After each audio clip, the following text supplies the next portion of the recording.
Baik ya, Assalamualaikum warahmatullahi wabarakatuh.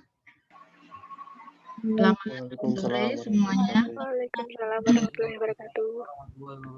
Waalaikumsalam warahmatullahi wabarakatuh. Kita lanjutkan kuliahnya. Kemarin kita bahas mengenai sistem periodik ya. Apakah Anda sudah coba baca ini mengenai sifat periodisitas lainnya yang belum kita bahas? Kemarin kan masih jari-jari atom ya. Terakhir bahas jari-jari atom ya, dan jari-jari ion ya. Iya, Bu. Ya, Bu. Oke, selanjutnya adalah energi ionisasi. Apakah sudah ada yang ini browsing dulu belajar mengenai energi ionisasi? Apa itu energi ionisasi?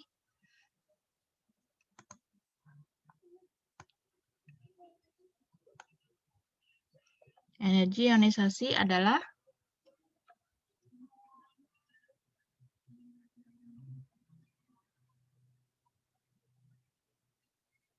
tidak ada yang ini belajar kemarin. Kan saya minta Anda pelajari dulu mengenai beberapa sifat periodisitas yang belum dibahas, diantaranya energi ionisasi, afinitas elektron, dan keelektronegatifan. Tidak ada.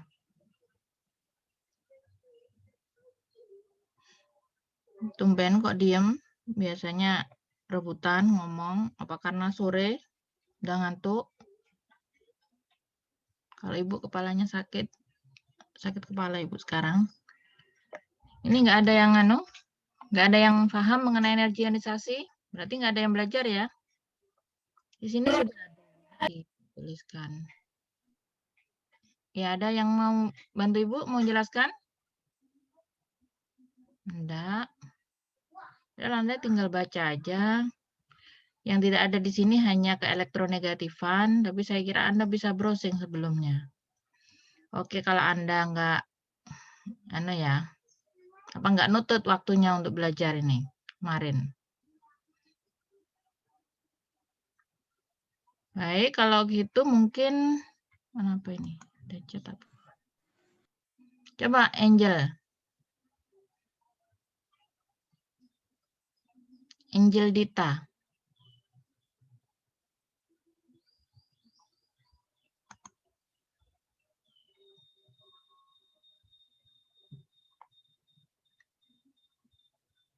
Angel Dita mau ngomong? Silakan.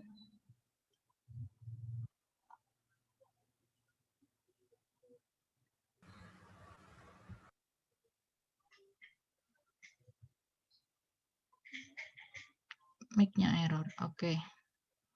Menurut Angel Dita, energi ionisasi adalah energi yang diperlukan untuk mengeluarkan elektron. Oke. Mengeluarkan elektron gitu ya. Bahasanya ini mengeluarkan itu ya, saya tahu maksudnya. Mungkin maksudnya seperti di sini ya. Energi ionisasi adalah energi yang dibutuhkan untuk melepaskan elektron gitu ya. Jadi membuang kalau di sini memang ya. Untuk melepaskan sebuah elektron dari kondisi ground state-nya, kondisi dasar dalam fase gas gitu ya maksudnya. Jadi mungkin waktu SMA Anda kenalnya energi ionisasi adalah energi untuk mengion gitu ya. Mengion sendiri kan maknanya yang di sini adalah energi yang dibutuhkan untuk melepaskan sebuah elektron. Jadi dia mengion menjadi, karena melepas, mengion menjadi ion positif. Semoga paham ya, nanti silakan dicek lagi bukunya. Dengan fenomena bahwasanya dalam tabel periodik tersebut, dalam satu golongan, dari bawah ke atas energi ionisasi semakin besar. Atau kita balik, karena kita kemarin punya pattern ya, menceritakan sifat periodisitas itu adalah dalam satu golongan dari atas ke bawah energi ionisasi semakin kecil, berarti di sini ya. Kira-kira mengapa energi ionisasinya kok semakin mengecil? dalam satu golongan dari atas ke bawah, energi ionisasi semakin kecil.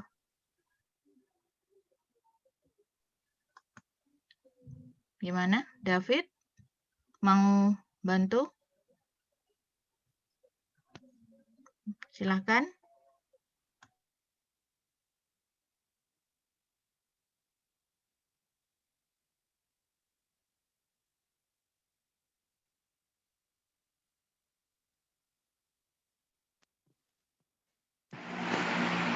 Misi Bu, selesai terdengar Bu.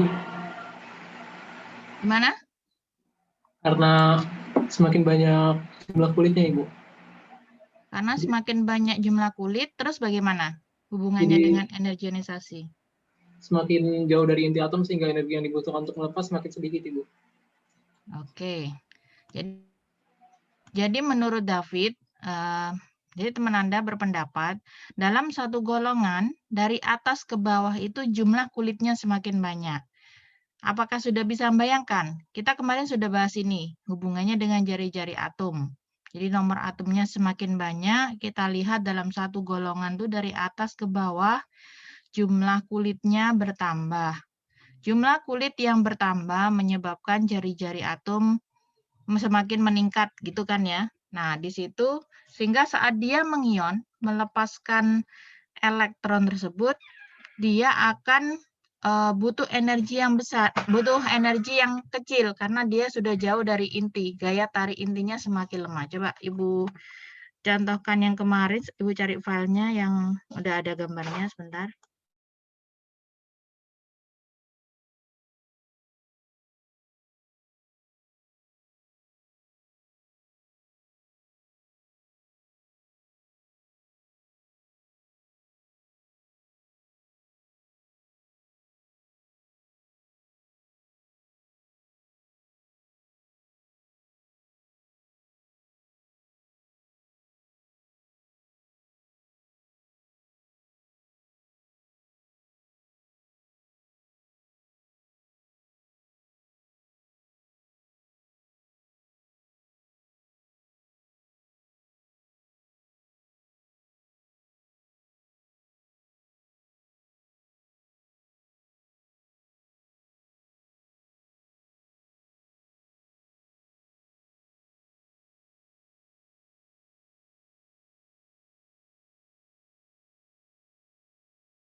Baik ya, ini catatan kita yang kemarin.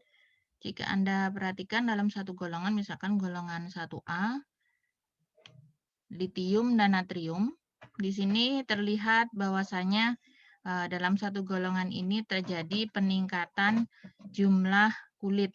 Ya, jadi jari-jari atomnya semakin besar. Gaya tarik intinya, jadi kemarin gaya tarik inti itu antara proton dan juga elektron. Di sini akhirnya semakin kecil karena jarak yang semakin jauh. Sedangkan energi ionisasi sendiri, energi yang dibutuhkan untuk melepas elektron. Nah, elektron yang lepas yang mana? Apakah di kulit yang terdalam? Tidak. Kulit yang terluarlah, yang elektron pada kulit terluarlah atau yang disebut elektron valensi itu yang akan lepas. Karena jarak yang semakin jauh, daya tarik intinya semakin lemah, elektron valensi pada atom dengan jumlah kulit yang semakin banyak tersebut akan semakin mudah lepas karena dia kurang tertarik dengan inti. Sehingga dalam satu golongan akhirnya terjadi fenomena dari atas ke bawah, energi ionisasinya semakin kecil. Untuk mengion dia hanya butuh energi yang kecil aja udah bisa lepas karena memang gaya tarik intinya sudah kecil dengan terlalu banyaknya kulit. Yang di sini semakin mudah diikat, semakin kuat diikat sehingga untuk lepas itu sulit. Jadi karena ikatannya terlalu kuat, lebih kuat gitu ya, lebih kuat dibandingkan yang ini, maka energi ionisasinya besar, cukup besar dibandingkan yang ini. Sampai sini apakah paham? Ada yang ingin ditanyakan?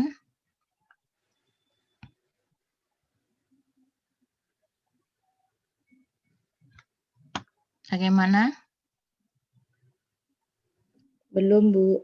Belum, oke ya, masih nyambung di sini. Ini Anda nggak anu kan? Apa bisa ngikutin kan? Apa Anda kecapean ini kuliah seharian sehingga tidak ada yang menjawab?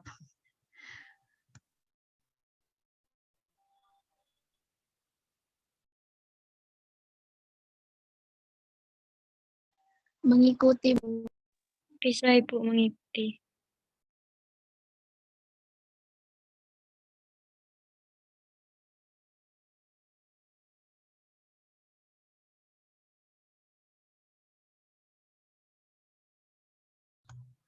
Ya, bagaimana tadi? Oke ya. Kemudian untuk yang dalam satu periode, dari kiri ke kanan energi ionisasi semakin besar. Siapa yang bisa bantu saya? Tadi David sudah menjelaskan untuk fenomena dalam satu golongan. Oh, David mau coba lagi. Coba yang lainnya. Temennya yang lainnya ini tidur atau gimana? Dalam satu periode dari kiri ke kanan, energi ionisasi semakin besar. Kira-kira apa yang mendasari itu? Kok bisa?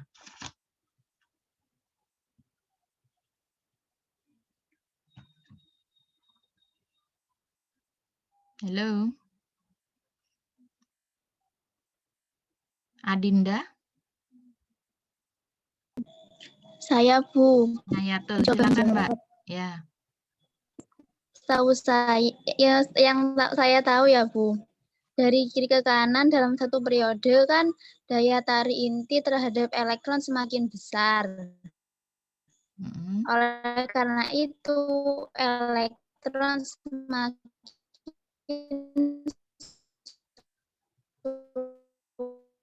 sukar dilepas. Jadi energi yang digunakan untuk melepaskan elektron atau energi ionisasinya itu semakin besar. Gitu, Bu.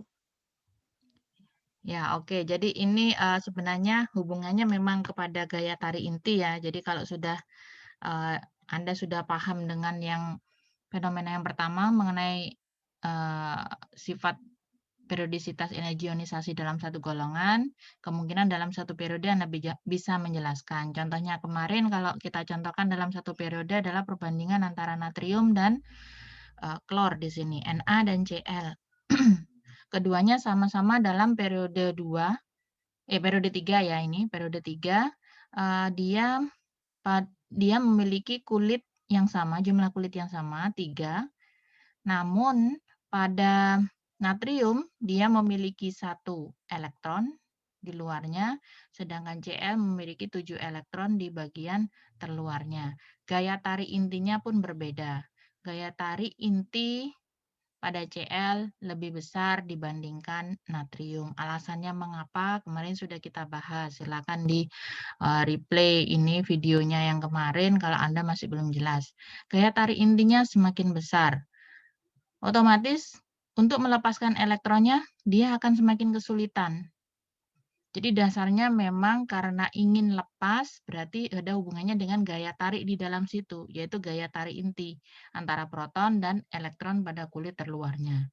Jadi gaya tarik inti di Cl lebih besar dibandingkan Na, sehingga dia butuh energi yang besar untuk bisa lepas elektronnya. Makanya energi ionisasinya, energi untuk mengionnya akan lebih besar pada Cl. Jadi Anda perlu perhatikan memang ion itu ada 2 bentuk, yaitu ion positif dan ion negatif. Yang kita bahas dalam energi ionisasi adalah energi untuk melepaskan elektron, berarti untuk membentuk ion positif. Jadi Cl karena gaya tarik intinya besar, maka elektron valensinya akan sulit lepas. Sehingga kalaupun mau lepas, energi ionisasinya harus sangat besar sekali karena gaya tarik intinya yang kuat. Jadi untuk mengion menjadi ion plus yang ini energi ionisasi. Sedangkan Na dia lebih mudah lepas karena gaya tarik intinya lebih lemah dibandingkan Cl. Ini fenomena dalam satu periode. Sampai sini apakah ada yang ingin ditanyakan?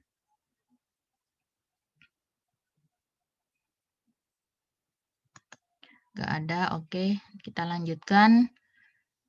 Yaitu afinitas elektron. Afinitas elektron ini memiliki kesamaan dengan energi ionisasi ya. Afinitas elektron adalah perubahan energi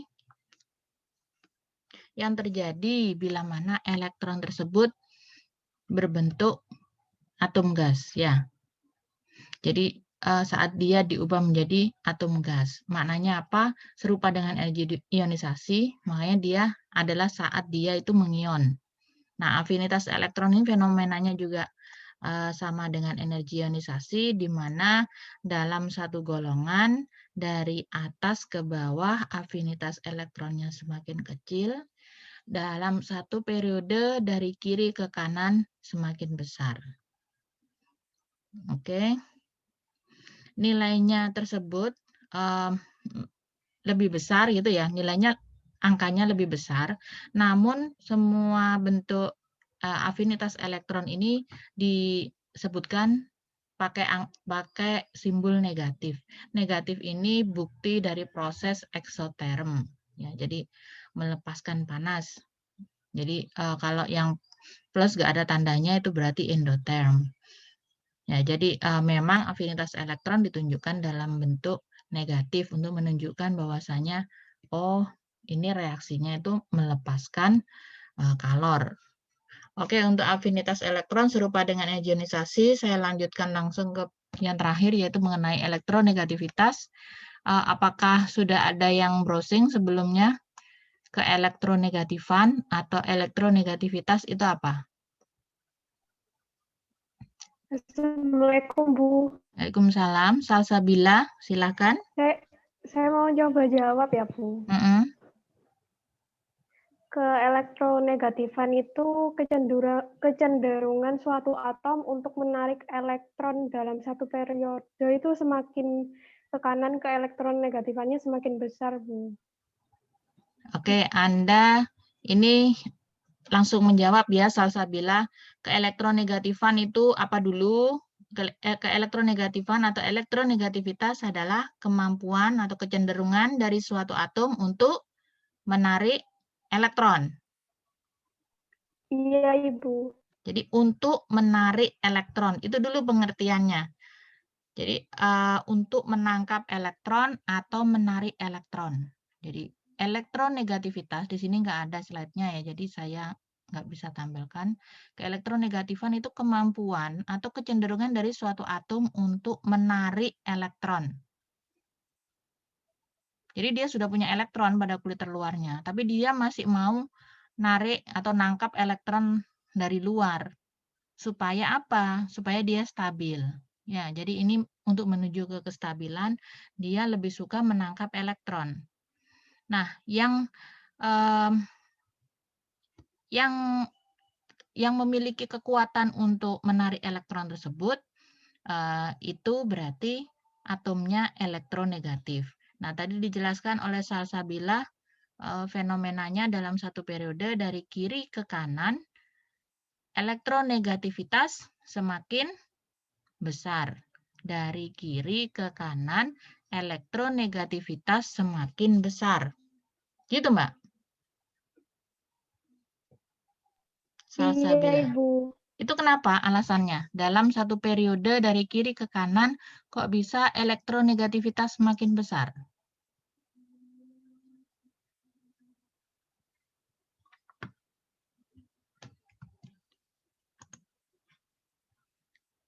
Jika kita lihat, ya gimana Mbak Salsabila? Silakan kalau mau menjelaskan. Itu, Bu, mungkin gaya tariknya semakin besar, Ibu. Gaya tarik inti. Iya. Ya, jadi jika kita menjelaskan itu akan kembali lagi dengan gaya tarik inti. Fenomena gaya tarik inti dalam satu periode, jadi ini contohnya Na dan Cl dengan jumlah kulit yang sama, makanya mereka ada dalam satu periode ya. Namun jumlah elektron valensi yang berbeda, gaya tarik intinya beda. Cl gaya tarik intinya lebih kuat dibandingkan Na. Karena dia sangat kuat, dia masih punya energi untuk menarik elektron dari luar. Jadi kayak magnet itu sifat magnetnya lebih kuat. Jadi akan menarik kutub yang berbeda sehingga tertarik gitu ya. Protonnya itu kuat sekali. Nah, sedangkan di sini karena gaya tarik intinya lebih lemah, jadi kemampuan dia untuk menangkap atau menarik elektron dari luar itu akan lebih lemah dibandingkan atom lainnya dalam satu periode. Jadi alasan fenomena elektronegativitas dalam satu periode dari kiri ke kanan itu semakin besar adalah karena gaya tarik inti dari atom tersebut semakin besar sehingga dia dengan mudah menarik elektron. Jadi kemampuan dia atau kecenderungan dia untuk menarik elektron semakin kuat sehingga nilai elektronegativitasnya akan semakin besar. Semoga paham sampai sini. Jika ada yang belum jelas bisa langsung ditanyakan. Kemudian fenomena dalam satu golongan bagaimana? Dalam satu golongan dari atas ke bawah bagaimana? Elektronegativitas Semakin berkurang, jadi semakin kecil, Ibu. Kenapa Anggi? Coba Anggi jelaskan. Berkurang itunya, Bu. Jadi semakin kecil. Yang jawab tadi siapa? Juwita apa Anggi ya? Berdua, Ibu. Berdua. Ya coba Juwita, Anda jelaskan fenomena dalam satu golongan dari atas ke bawah kok bisa elektronegativitas semakin kecil? Karena gaya tarik-menarik inti atomnya itu lemah, Ibu. Lebih lemah yang di bagian bawah, ya. Ya, jadi kita masih berbicara tentang gaya tarik inti juga. Dalam satu golongan kita contohkan litium dan natrium. Anda sudah tahu dalam satu golongan dari atas ke bawah jari-jarinya semakin besar. Gaya tarik intinya semakin lemah. Sehingga untuk menarik elektron dari luar dia juga akan sangat lemah. Yang lebih kuat adalah yang jari-jarinya lebih kecil. Gaya tarik intinya lebih kuat. Makanya yang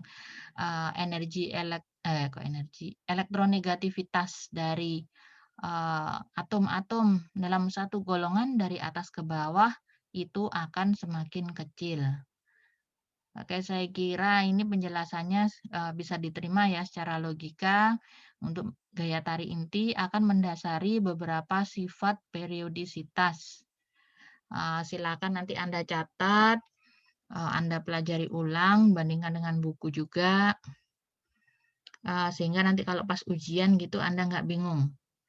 Menyertakan alasan itu tidak asal gitu ya. Anda tahu hubungan energi ionisasi, kemudian elektronegativitas, jari-jari atom itu bagaimana dalam sistem periodik. Nah, di sini Anda bisa lihat untuk periodisitas dalam tabel periodik ini sudah dibikinkan ringkasan.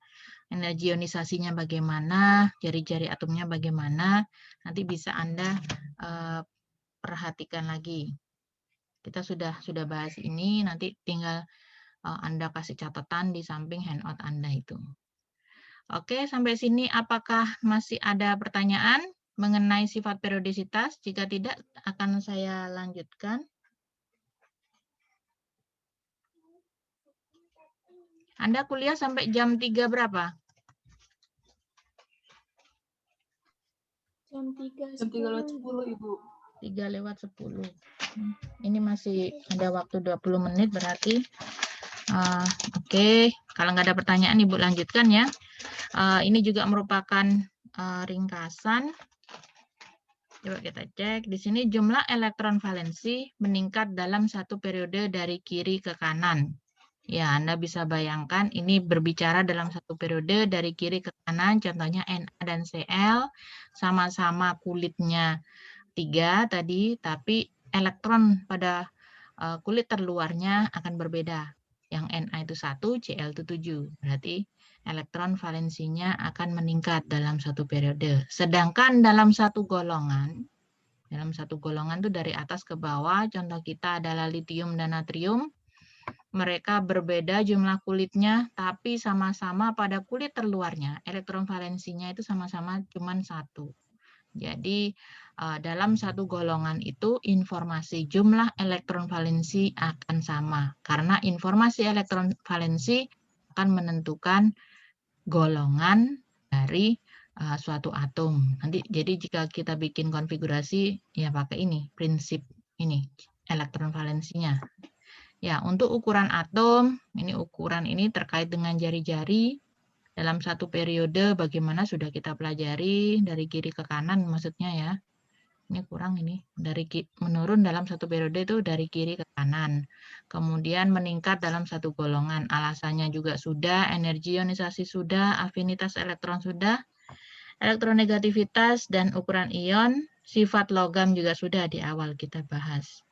Jadi silakan untuk alasan-alasannya, logikanya bagaimana, kok bisa dia meningkat, menurun, dicatat sendiri. Saya lanjutkan, ini menuju ke konfigurasi elektron ya. Jadi kita menggunakan informasi dari notasi atom, di mana di situ terdapat simbol, kemudian nomor atom dan juga nomor massa. Anda perlu tekankan bahwa nomor atom itu akan menunjukkan jumlah proton gitu kan ya. Nah, jumlah proton dan juga jumlah elektron pada atom netralnya. Nah, prinsip ini yang harus Anda pegang, sehingga karena nomor atom menunjukkan jumlah proton, maka dia menunjukkan identitas dari suatu atom. Proton tidak akan berubah.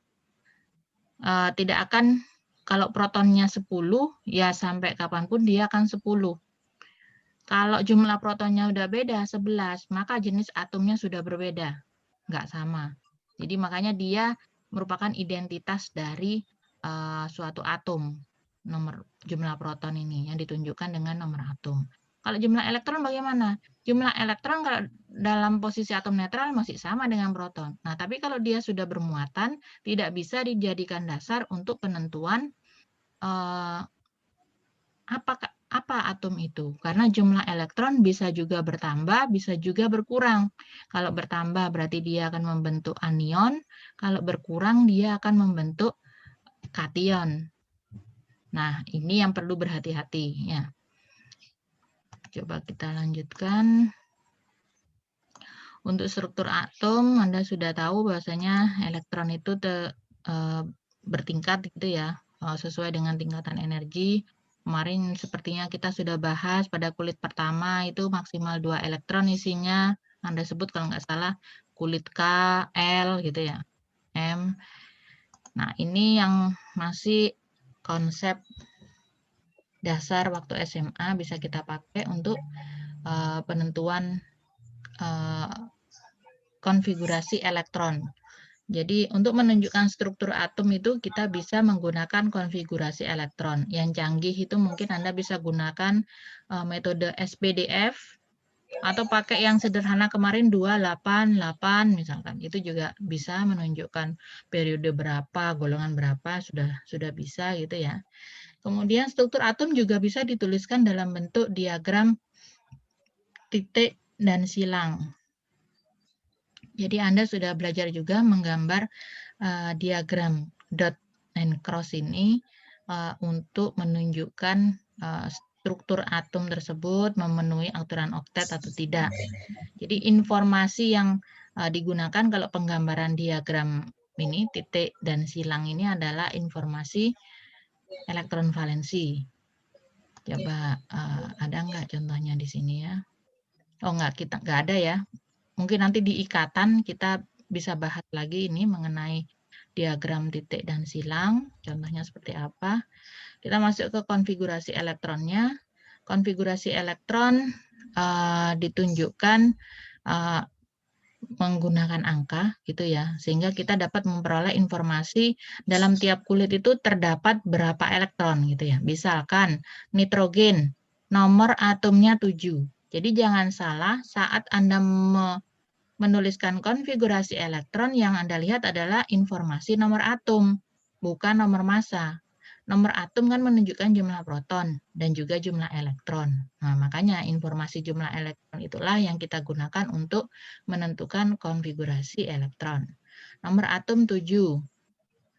Konfigurasi elektronnya yang sederhana 25. Pada kulit pertama terdapat 2 elektron, kulit kedua 5 elektron. Saya kira sudah paham yang ini karena kita sudah coba kemarin untuk litium, natrium, dan klor. Anda sudah bisa. Lanjut. Nah, ini ada yang ini juga termasuk penggambaran struktur menggunakan diagram dot and cross. Yang ini yang dot itu ya, yang berupa titik-titik. Yang dituliskan hanyalah elektron valensinya. Jadi seharusnya ini contohnya pakai nitrogen ya, karena di sini sudah tahu nitrogen pada kulit terluarnya ada 5 elektron, berarti dia punya 5 elektron valensi. Harusnya kalau digambarkan dalam bentuk dot and cross, nitrogen di tengah sini N simbolnya, kemudian dikelilingi oleh 5 elektron. Itu ya, saya kira Anda sudah bisa membayangkan. Harusnya saya bisa lebih mudah untuk memberikan penjelasan tanpa harus menggambar seperti ini.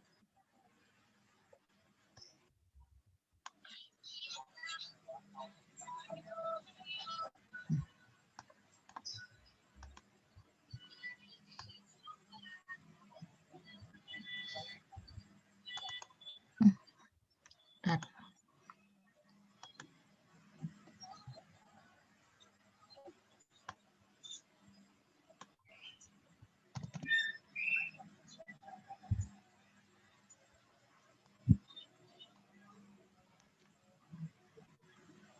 Jadi penggambaran ini, penggambaran elektron itu mengelilingi atom yang dimaksud.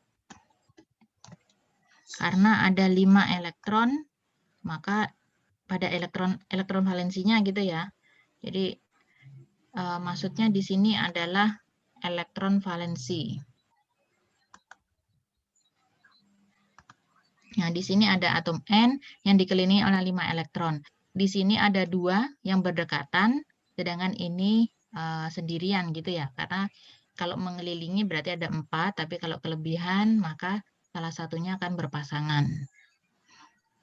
Saya kira juga sudah ini dulu waktu SMA ya. Yang dicontohkan di sini adalah karbon. Karbon memiliki 4 elektron valensi. Dia golongan 6A gitu ya. Berarti punya ini 6 elektron, nomor atomnya 6, berarti 2, 4. Nanti 4-nya itu elektron valensinya disebar di sini. Nah, kalau untuk fluor, dia elektron valensinya itu 7, sehingga bentuk penggambarannya seperti ini. Oke, saya kira sudah. Untuk lebih lanjut nanti kita akan menggunakan bentuk ini untuk penggambaran ikatan di pembahasan ikatan, bab ikatan. Oke, ini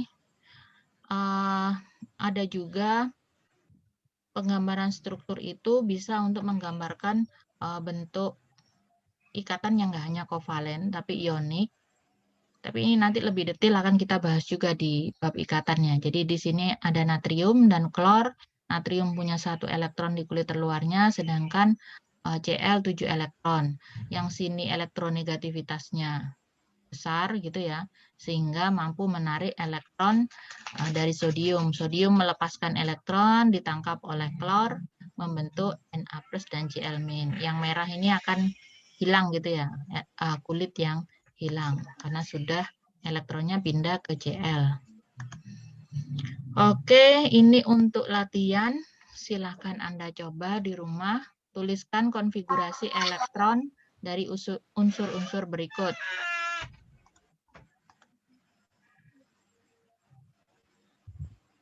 Oke, ini ada informasi dari Juwita bahwasanya beberapa teman tidak bisa ikut Zoom karena Ayun karena mati lampu, bukan lampunya kayaknya yang mati, listriknya ini ya.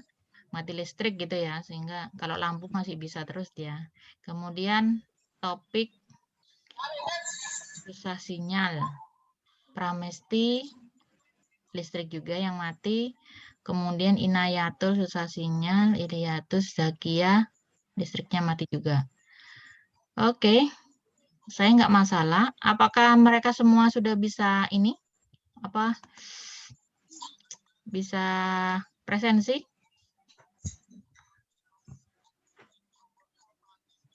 Nggak tahu Anda ya. Juwita, nggak ada informasi?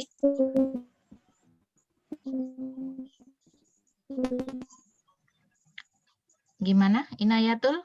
Nggak jelas suaranya? Saya sudah presensi, sekarang juga ikut Oh Zoom. iya, Deng. Cuman Ini tadi Anda. memang sempat Tadi. keluar. Oke.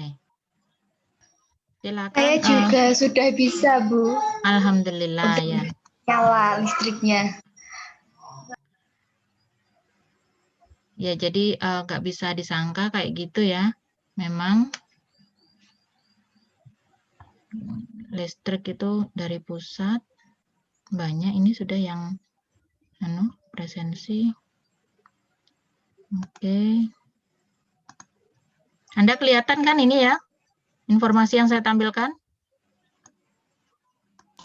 Kelihatan, Ibu. Kelihatan. Ini yang belum presensi silakan Anda klik, mungkin lupa tadi. Anis, Fitriatus, Akbar, Diana, dan Ardila. Jika memang tidak ada di sini, ya sudah. Maaf Ibu, itu yang udah resign semua. Tapi nggak tahu yang Anis, Bu. Oke, sudah resign. 3 orang ya, banyak sekali. Oke. Baik, kita kembali lagi ke PowerPoint ini. Silakan Anda coba ya, ini untuk latihan. Untuk latihan tidak perlu dikumpulkan, tapi saya kira mudah sekali. Anda bisa pakai konfigurasi elektron yang sederhana untuk ini, ataupun yang SPDF nggak apa-apa. Yang SPDF akan saya jelaskan setelah ini. Nanti silakan ya dikerjakan. Informasi yang mana jangan sampai salah informasi yang digunakan, nomor yang atas atau bawah, yang mana yang nomor atom, mana yang nomor massa. Nah, saya lanjutkan untuk konfigurasi elektron. Waktunya kurang 7 menit lagi, lumayan. Konfigurasi elektron ini menggambarkan distribusi elektron di antara orbital di dalam suatu atom. Jadi elektronnya nanti akan tersebar di mana aja. Nah, notasi SPDF ini juga menggunakan angka-angka untuk menunjukkan jumlah kulit.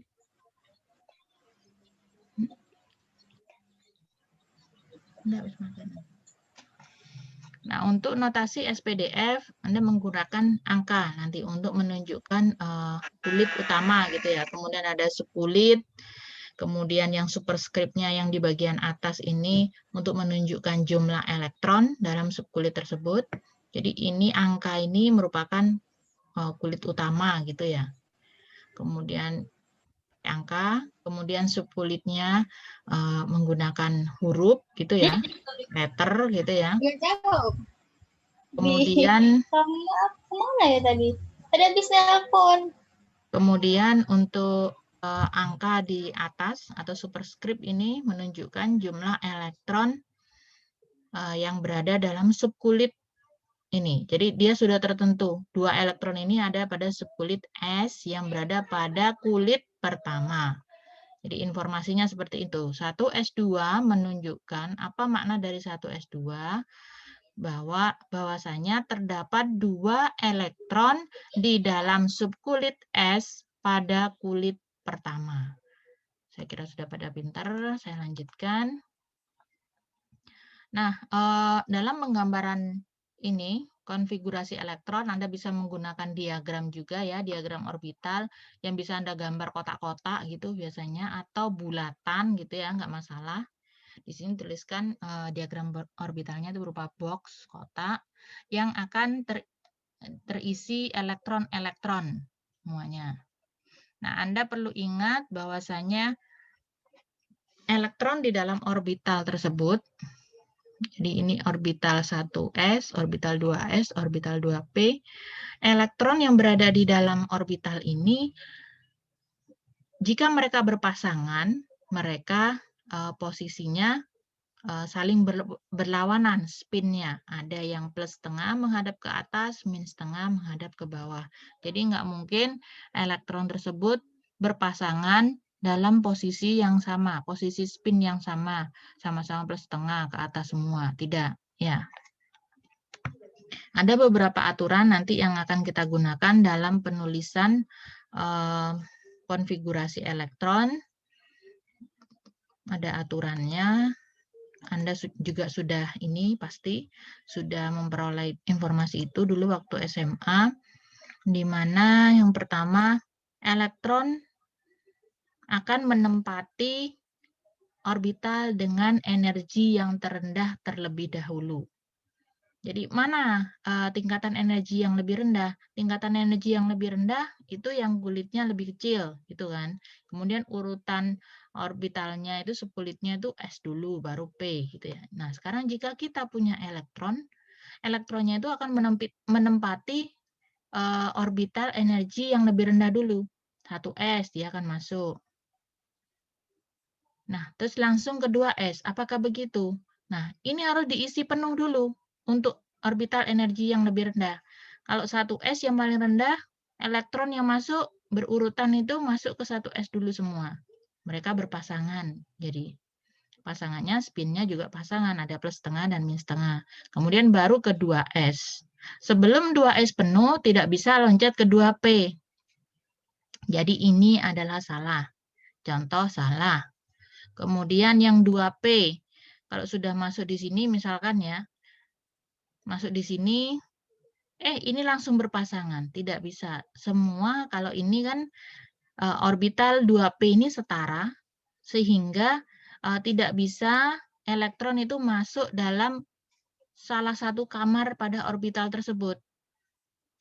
Tidak bisa berpasangan dulu. Mereka harus mengisi tempat-tempat yang kosong dulu, karena energinya setara. Di sini tidak ada level energi dalam satu orbital. Ini masih sama semua, makanya harus jomblo dulu semuanya di sini. Nah, baru kalau sudah keisi semua gitu ya, spinnya sama-sama plus setengah semua, baru diisikan elektron baru. Oke, saya kira sudah paham yang ini. Ini adalah contoh salah. Nah, di sini perlu Anda ingat juga bahwasanya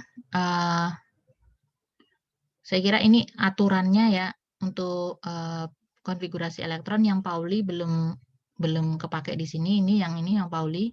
Yang di sini untuk pengisian elektron itu mulai dari energi yang lebih rendah dulu, baru menuju ke energi yang lebih tinggi. Anda masih ingat itu siapa yang menyebutkan? Kalau Pauli ini kan larangan Pauli itu tidak ada 2 elektron dalam atom yang sama memiliki 4 bilangan kuantum yang sama persis. Jadi ini tidak menjelaskan ini. Jadi bukan untuk penjelasan ini. Ini nggak cocok diletakkan di sini. Jadi kira-kira apa yang lebih sesuai? Kan ada 3 aturan itu. Satunya larangan Pauli. Yang 2 lainnya Anda masih ingat apa saja? Aturan Aufbau itu, Bu. Azas Aufbau dan siapa Anggi? Satunya nggak tahu. Ya, satunya nggak tahu. Tadi Inayatul mau ngomong ya? Siapa? Aturan itu Kak ini. Aturan Han ya. Oke, Ya. Anda berarti samar-samar masih mengingat. Untuk yang lainnya ini nggak tahu pada kemana ya teman-temannya. Coba saya panggil Taki Arsat. Ya, Bu. Anda perhatikan dari tadi, memang Anda nggak tahu, makanya terus nggak bicara atau bagaimana? Lupa, Bu. Oh, lupa. Oke, Ivani. Apakah lupa juga? Atau tidak ada di sini? Ibu, aku dari tadi baru masuk, Bu, karena yang di laptop nggak bisa ada suaranya, makanya lagi pakai HP. Oh, ada 2 ini, berarti akunmu Iya. di sini. Oke. Oke, nanti dilihat ininya ya, videonya ya.